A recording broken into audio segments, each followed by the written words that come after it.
Oui, alors, désolé pour la coupure, une coupure internet qui ne dépendait pas de moi. J'espère qu'on se revoit avec où on s'est arrêté jusqu'à présent. Sinon, ça sera le cours en deux moitiés. En tout cas, on en tenait justement à la cinquième raison.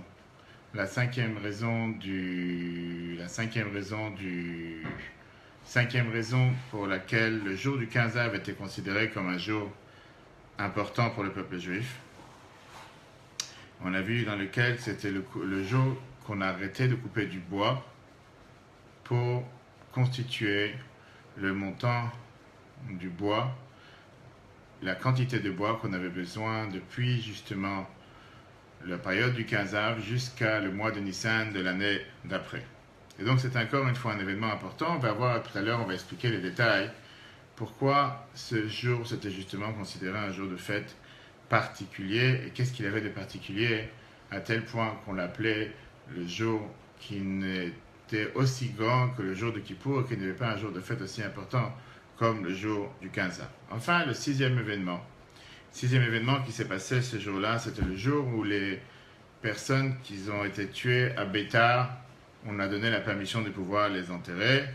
Et c'est à ce moment-là qu'on a constitué à Bétar la fameuse bénédiction de Birkat Atov Vermitiv, qui était la bénédiction dans laquelle on remercie Dieu le fait qu'il n'y a pas eu de mauvaise odeur et le fait d'avoir laissé des cadavres pendant un long moment, comme on va expliquer tout de suite, sans les enterrer, et le fait qu'on a pu nous donner la possibilité de pouvoir les enterrer. Les Romains, puisqu'ils étaient tellement cruels, ils ne voulaient pas laisser enterrer les soldats qu'ils ont pris part dans la révolte de Bar Kokhba et qu'ils ont protégé sur la ville de Bétar. C'était seulement après un long moment, le jour du 15 Av, qu'à ce moment-là, ils ont donné la permission. Et à ce moment-là, on a vu que les corps des soldats étaient encore entiers. Et donc, c'est encore un sixième événement que la Gemara nous énumère pour nous dire l'importance de la joie de qu'est-ce qui s'est passé ce jour-là. Bien sûr, c'est un événement qui s'est passé beaucoup plus tard, après la destruction du deuxième temple et après le fait que cette révolte de Bar Kokhba a échoué. Si on fait maintenant une synthèse des 6 raisons principaux que la Gemara nous a énumérées, on ne pourra pas facilement voir un point commun entre ces 6 raisons et expliquer quel était le sens du jour du 15 Av. Il y a 2 raisons qu'on a vues qui étaient le fait que la mort s'est arrêtée, soit les morts de Bétar et soit les morts du désert. 3 raisons qui nous parlent sur l'union des tribus et une raison qui n'a absolument rien à voir avec tout ce qu'on a dit jusqu'à présent, qui est le fait qu'on a arrêté d'amener du bois, couper du bois, pour pouvoir amener les sacrifices sur l'autel qui était dans le temple. On est tout à l'heure qu'on va s'arrêter justement sur cette raison, qui apparemment nous paraît comme une raison un peu bizarre. Qu'est-ce qu'il y a de tellement joyeux?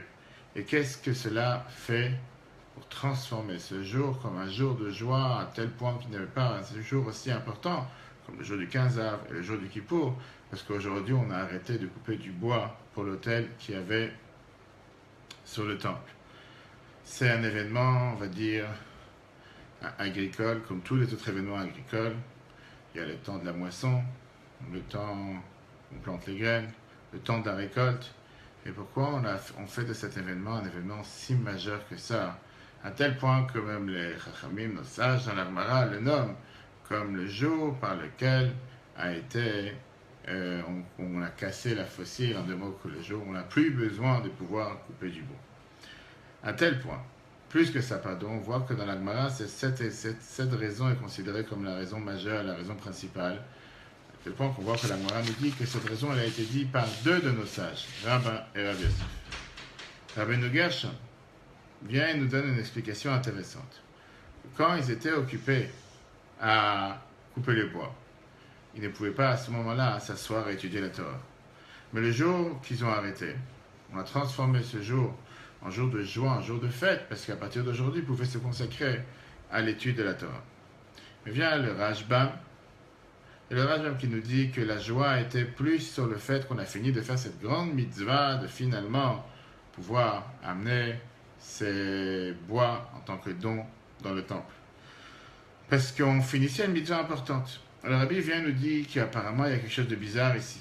puisque d'abord la Gemara ne mentionne pas du tout, le Talmud ne mentionne pas du tout que le fait d'avoir arrêté de couper le bois, ça a donné la possibilité à pouvoir apprendre la Torah de manière beaucoup plus approfondie. Et deuxièmement, on n'a jamais vu de faire une si grande fête quand on finit de faire une mitzvah ou une étude, à tel point de dire qu'il n'y a jamais eu un jour aussi important comme le jour du 15 Av. Et on sait très bien que le jour de Simchat Torah, c'était un jour qui s'est passé beaucoup plus tard. Et aussi, ce qui n'est pas compréhensible, c'est en quoi c'est tellement une grande mitzvah. Je veux dire, il y a tellement d'autres choses qui ont été faites dans le temple. Il n'y a pas que cette chose-là qui a été faite dans le temple. Pourquoi, pour cette raison, cette cause majeure d'arrêter de couper le bois pour le temple, on en a fait un tellement grand monde, à tel point de dire que c'était un grand jour de fête. Et donc, si on veut faire la synthèse de tout ce qu'on a dit jusqu'à présent, la question principale, elle est, quel est vraiment ce jour de fête, ce jour du 15 Av?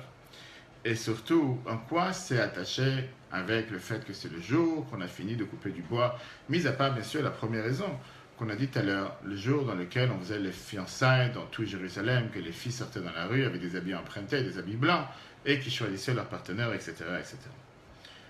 Commençons avec une histoire chassidique, une histoire très intéressante, mais qui nous montre justement ce qu'on a dit au départ, que le jour du 15 Av est la réparation de la destruction qui s'est passée le 9 Av.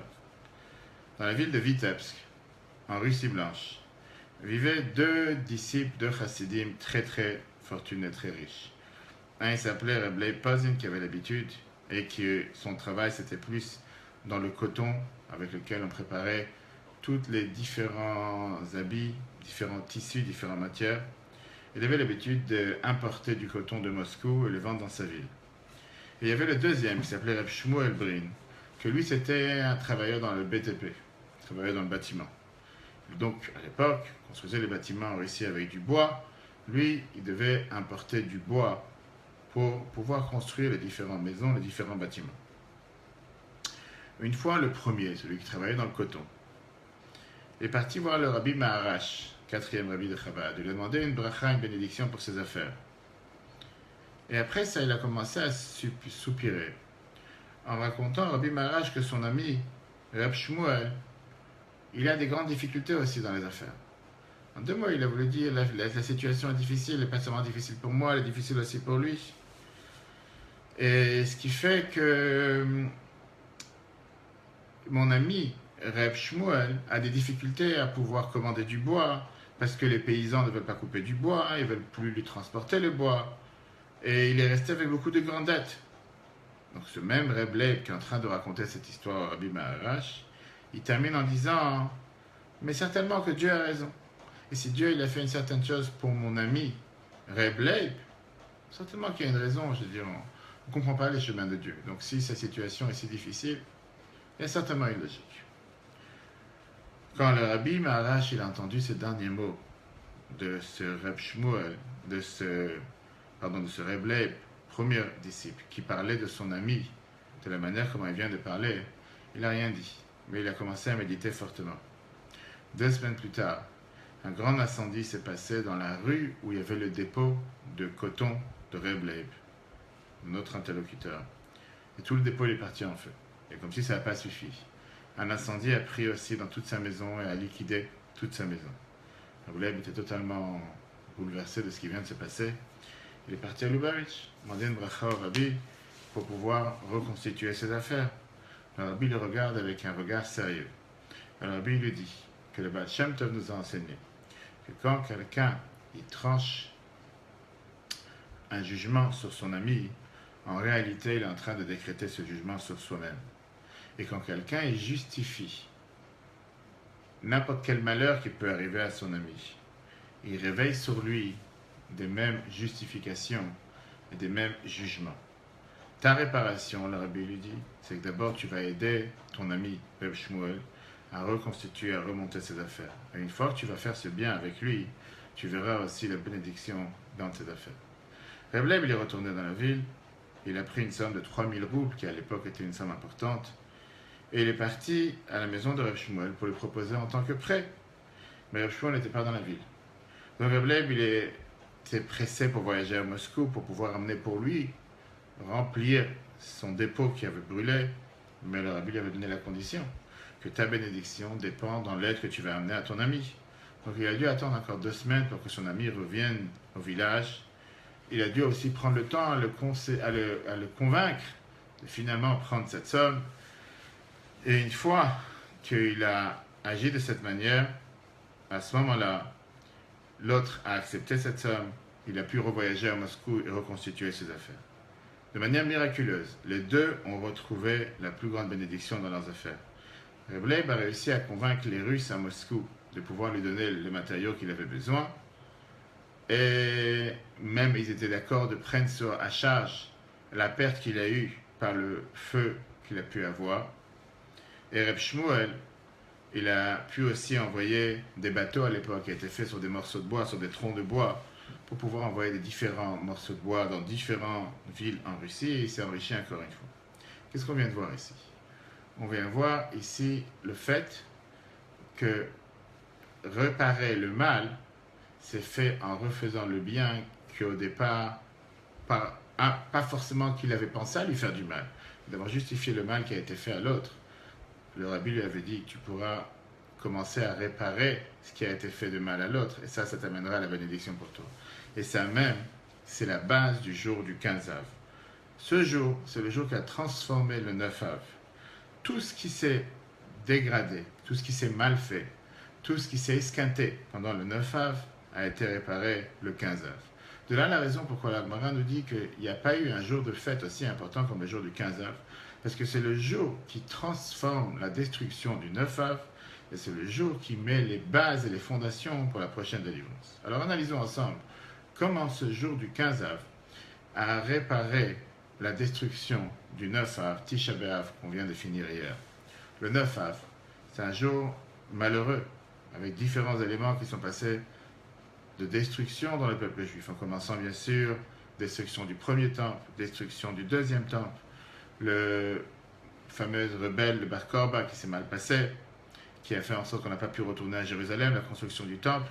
Mais bien sûr que ces choses-là ne se sont pas passées par hasard. Il y a eu 2 raisons majeures pourquoi il y a eu tous ces événements le jour du 9 Av. Première raison, on l'a déjà évoqué hier dans le cours, hier après-midi, le fait que les explorateurs, quand ils sont revenus de leur mission d'Israël, où Moshe les avait envoyés pour savoir par quel chemin va pouvoir y arriver, mais eux, ils ont confondu leur mission en disant qu'on ne pourra pas y arriver, ils sont venus en disant qu'on ne pourra pas réussir.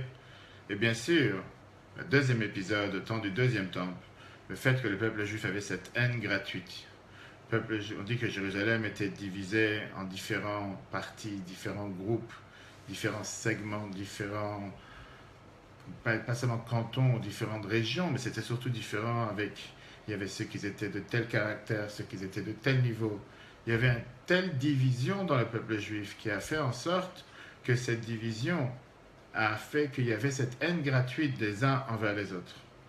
À tel point, la fameuse histoire qu'on a déjà racontée hier avec Bar Kamsa, qui était celui qui était un des juifs de la ville, qu'on se comportait envers lui avec une haine gratuite, et pour ça il est parti colporter au César à Rome sur la conduite des juifs, des prêtres dans le temple qui ne sont pas prêts à amener un sacrifice du roi, tous les détails comme on a vu hier longuement. Et de là, le César avait décidé de monter à Jérusalem et de détruire le temple. Le 15 Av, c'était la transformation positive de tous ces points noirs. Tout d'abord, c'est le jour qui a montré comment la destruction s'est arrêtée, le jour où Dieu a finalement pardonné sur la faute des explorateurs, le jour où, comme on a vu tout à l'heure, dans les 6 éléments que la Gemara nous mentionne, comment il y a eu cette union parfaite entre tous les segments du peuple juif, cet amour gratuit qui a remplacé la haine gratuite. Commençons justement par le dernier épisode. On a dit tout à l'heure que le dernier épisode qui s'est passé le 9 Av, c'était d'avoir la permission de pouvoir enterrer tous ceux qui sont morts à Béthar. Avec ça, ça s'est terminé, si on peut dire. On a pu tourner la page de la destruction de Jérusalem. On a pu commencer à rêver sur la nouvelle délivrance future, même si à l'époque on ne pensait pas que ça allait durer 2000 ans. Notre épisode qu'on a vu tout à l'heure, c'était le fait que les gens qui sont morts dans le désert le jour du 15 Av, le jour jusqu'au 9 Av, tous les ans, la dernière année, ils ont arrêté de mourir. On s'est rendu compte, le jour du 15 Av, comme quoi il n'y avait plus aucun mort, et que l'épidémie s'est arrêtée, que la malédiction s'était arrêtée, que Dieu avait pardonné sur la faute de ces explorateurs.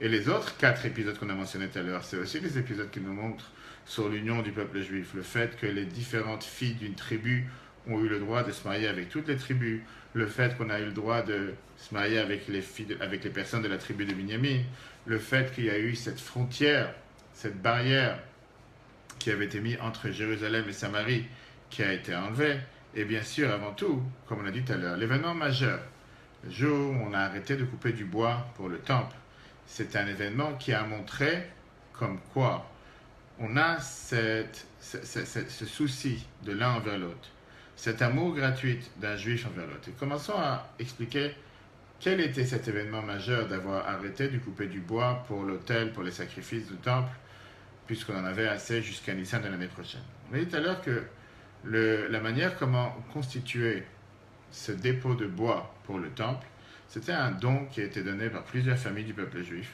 pour des autres juifs. Ce n'était pas que cette famille qui a contribué ce tas de bois allait en bénéficier pour ses propres sacrifices. Mais ils étaient prêts à donner un don de bois au temple afin que d'autres juifs pourront amener leurs sacrifices sur l'autel et pardonner leurs fautes. Plus que ça, cette même famille ou ces familles qui ont amené le bois pour le temple, ils auraient pu très bien dire, aujourd'hui, le temple a du bois. Si le temple il a du bois, je n'ai pas besoin d'aller chercher encore du nouveau bois pour amener les sacrifices.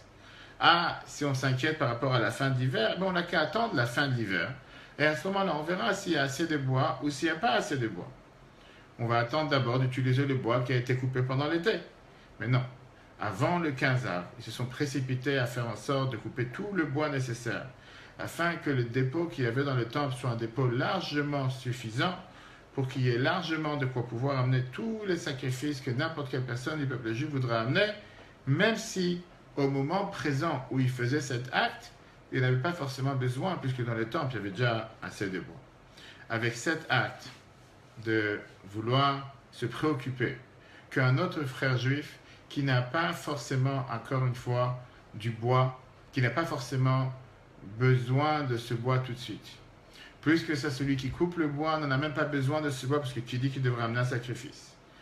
Mais le fait de se préoccuper avec une amour gratuite pour un autre juif, ça c'était la base qui a fait en sorte de pouvoir mettre les fondations pour la reconstruction du temple. Le fait de se préparer une demi-année en avance, 6 mois en avance, pour faire en sorte qu'il y a du bois suffisamment dans le temple, malgré, encore une fois, que ceux qui l'ont coupé ne veulent pas forcément en bénéficier. Mais à force d'avoir montré une telle amour gratuite, on a pu renverser ce qui s'est passé le 9 avril avec la haine gratuite qui était la destruction du temple. Et là, on a montré comment on met les fondations pour la reconstruction du temple. Et donc, quand on comprend les paroles du Rashbam, pourquoi c'était une tellement grande mitzvah ce qui s'est passé le 15 avril, puisqu'on parlait vraiment du début de la reconstruction du temple. Et on comprend pourquoi ce jour-là a été choisi comme le jour des fiançailles, et le jour de l'amour dans le peuple juif. Parce que c'est le jour qui nous montre qu'est-ce que ça veut dire donner sans attendre rien en retour. Il n'y a pas un meilleur jour dans le calendrier pour fixer ce jour-là comme le jour de fiançailles dans le peuple juif. Et c'est pour ça que justement, la Gemara nous fait remarquer que les filles qui sortaient danser dans les rues de Jérusalem pour trouver un partenaire, ils ne sortaient pas avec leurs propres habits, ils sortaient avec des habits blancs, des habits qu'ils avaient empruntés de leurs amis. Parce qu'ils ne venaient pas ici avec leurs propres meilleurs, bel habits qu'ils avaient confectionnés pour l'occasion. Mais chacun, il empruntait un habit de son ami pour ne pas faire honte à celui qui n'en avait pas. Et justement pour créer des ponts entre toutes ces filles qui ne s'étaient pas mariées jusqu'à présent dans l'année. Et au contraire, comme on a mentionné tout à l'heure, chaque fille empruntait un habit d'une fille qui était d'une catégorie moindre, si on peut dire, qu'elle-même. La fille du roi empruntait de la fille du grand prêtre, la fille du grand prêtre empruntait de la fille du second du grand prêtre. Et comme ça, tout cet événement majeur qui s'est passé dans les rues de Jérusalem, c'était un événement d'amour, un événement de lien, un événement d'union entre le peuple juif, un événement d'amour gratuit entre l'un et l'autre. Ce Shabbat, c'est aussi le Shabbat qui est appelé le Shabbat de la consolation, Shabbat Nachamu. Et il commence à partir de cette semaine, pour les prochaines 7 semaines, jusqu'à Rosh Hashanah. On va lire chaque Shabbat une autre Haftara qui est appelée la Haftara de la consolation, puisque c'est des Haftarot qu'on lit à la fin de la lecture de la Torah dans la synagogue le samedi, avec des promesses sur la délivrance future. C'est aussi le lien avec ce que la Gemara nous a dit, que ce jour, c'est le jour le plus propice pour que la Géoula, la délivrance, elle arrive. Puisque la Torah nous dit, la Gemara nous dit que le jour, justement, du 15 Av, c'est une tellement grande joie comme le jour du Kippour, puisque c'est comparé au jour du mariage entre Dieu et le peuple juif. Pourquoi le jour du mariage tout court? Parce qu'on sait que le jour du Kippour, c'est le jour que Dieu a donné les deuxièmes tables de la loi, et c'est le jour qui aura la reconstruction du troisième temple. Et donc on voit comment la Gemara nous dit que le jour du 15 Av, c'est un jour qui est attaché avec la prochaine délivrance. Rabbi, il explique quel est le lien et le point commun entre l'amour du prochain et la délivrance. La Torah nous dit que quand Moïse, premier épisode que la Torah nous raconte sur Moïse quand il est sorti dans la rue en Égypte, et il a vu ces deux personnes juives se battre, Dathan et Aviram, il a fait l'allusion à l'un d'eux en lui disant « Rachat, mauvais, méchant, pourquoi tu tapes ton ami ?» L'autre s'est énervé et il a dit « Est-ce que tu es venu me tuer comme tu as tué hier l'Égyptien ?» Et le Chumash continue en nous disant, Moshe s'est très étonné en disant, Moshe il a eu peur en disant certainement que les choses ont été divulguées, que les gens sont au courant de ce qui s'est passé hier. Tous les commentateurs essaient de comprendre, qu'est-ce que Moshe il avait tellement peur? De ça qu'il y a un idiot qui tape son ami et qui dit quelque chose. Pourquoi c'est la raison pourquoi Moshe il a peur? Moshe il a eu peur que certainement il va envoyer un WhatsApp à Pharaon ou par Facebook et que Pharaon il va entendre qu'est-ce qui s'est passé. Mais Rashi amène une explication différente. Rashi nous dit que Moshe il a eu peur en se disant que apparemment dans le peuple juif il y en a ceux qui ont cette mauvaise langue. Et puisqu'ils ont cette mauvaise langue, ils ne méritent pas d'être libérés. Cette faute risque d'annuler la promesse que Dieu il a fait de les sortir d'Égypte. Ça veut dire, dans les Juifs qui étaient en Égypte, il y avait ceux qui faisaient l'idolâtrie. Il y avait ceux qui faisaient toutes sortes de péchés sur terre, même si on va dire qu'ils n'étaient pas encore le peuple élu, le peuple choisi, n'avait pas encore reçu la Torah. De tout ça, Moshe n'a pas eu une certaine crainte que ça aurait pu empêcher la promesse de Dieu de les libérer.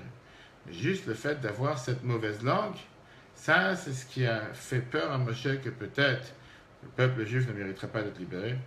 Rabbi lui donne la réponse. Quand un juif, il agit avec amour gratuit envers son ami, à ce moment-là, il réveille le point commun qu'il y a entre l'un et l'autre, et donc automatiquement, ça réveille l'amour de Dieu envers le peuple juif. Donc quand quelqu'un, malheureusement, il agit pas avec amour, mais il agit avec haine gratuite, à ce moment-là, en agissant avec la haine gratuite envers l'autre, il risque de faire en sorte de renier le fait que nous sommes un seul peuple. Et si nous ne sommes pas un peuple, nous sommes juste des individus totalement séparés les uns des autres, ben on ne mérite pas d'avoir cette protection et cette promesse de Dieu s'accomplir qui peut nous sortir d'Égypte. À quoi ça correspond? Les enfants de la même famille, quand ils se respectent les uns les autres, et quand ils font ressortir ce point commun du fait qu'ils sont tous de la même famille, à ce moment-là, bien sûr que les parents ont beaucoup de satisfaction à faire et se comporter envers eux quand des parents envers des enfants. Mais quand malheureusement, les enfants sont totalement séparés les uns des autres, sans aucun rapport les uns avec les autres, à ce moment-là, le lien avec les parents il est beaucoup plus difficile. Le point positif qu'on a du 15 Av, cet amour gratuit qui s'est dévoilé dans le peuple juif chaque année lors du 15 Av, c'est ça qui a réveillé encore une fois le point commun qu'on a entre tout le peuple juif dans les quatre coins du monde, et comme on a pu voir hier soir à Kotel, avec tous ces juifs de tout horizon, avec une grande kippa, avec une petite kippa, avec une longue barbe, sans barbe, danser ensemble, chanter ensemble, lamenter ensemble et demander à Dieu ensemble de reconstruire le troisième temple, que Dieu fasse, que cela se repasse très prochainement et que ce jour du 15 Av, ce vendredi, ce soit réellement avec nos yeux le jour de Yom Tov le plus grand, aussi grand que le jour de Kippour, avec la venue de Mashiach. Très bonne soirée à tous et à la semaine prochaine.